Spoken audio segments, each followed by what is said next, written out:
এই ছেলেটা মোবাইলে ভিডিও দেখছিল আর হঠাৎ করে তার মোবাইলে একটি অচেনা নম্বর থেকে মেসেজ আসে। মেসেজে লেখা যে তোমার পাশে সুন্দরী মেয়েটি দাঁড়িয়ে আছে আর কিছু সেকেন্ড পরে সে তার জামাটাকে টান দিবে। ছেলেটা প্রথমে বিশ্বাসই করতে পারলো না। সে ঠিকভাবে কিছু বোঝার আগেই হঠাৎ একজন লোক বাস থেকে নামতে গিয়ে তাকে ধাক্কা দেয় আর ছেলেটার মোবাইল তখন হাত থেকে পড়ে যায়। সে তখন নিচু হয়ে ফোন তুলতে যায়, ঠিক তখনই তার চোখে পড়ে যায় একটি অবাক করার দৃশ্য।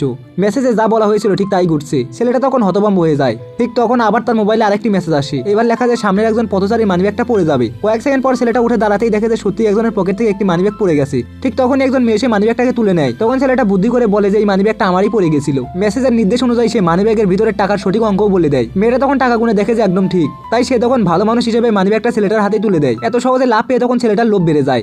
এরপর সে আবার মেসেজের নির্দেশ মেনে একটি পাবলিক টয়লেট থেকে একটি সোনার চেইন কুড়িয়ে পায়। ছেলেটা তখন খুশি হয়ে ভাবে যে আজ হয়তো জীবনের সেরা দিন। কিন্তু এরপরে আসে একটি ভয়ঙ্কর মেসেজ। এইবার লেখা যায় 30 সেকেন্ড পর তোমার সামনে দাঁড়িয়ে থাকা একজন বৃদ্ধ লোক গাড়ির ধাক্কায় মারা যাবে। ছেলেটা প্রথমে ভাবে যে বৃদ্ধকে গিয়ে সে সাবধান করবে, কিন্তু ঠিক তখনই আরেকটা মেসেজ আসে যে বৃদ্ধ মারা গেলে তুমি তার 1 লাখ টাকা ভর্তি ব্যাগটা তুলে নিতে পারবে। ছেলেটা কিছু সেকেন্ড তখন দ্বিধায় থাকে আর ঠিক তখনই হঠাৎ একটি গাড়ি এসে তখন বৃদ্ধ লোকটাকে ধাক্কা মারে আর সে তখন সেখানেই শেষ হয়ে যায়। ছেলেটা তখন চারপাশে তাকায়, তারপর মাটিতে পড়ে থাকা একটি অফিস ব্যাগ সে তখন তুলে নেয় আর এক মুহূর্ত দেরি না করে সে তখন যত জোরে পারে সেখান থেকে দৌড়ে পালিয়ে যায়।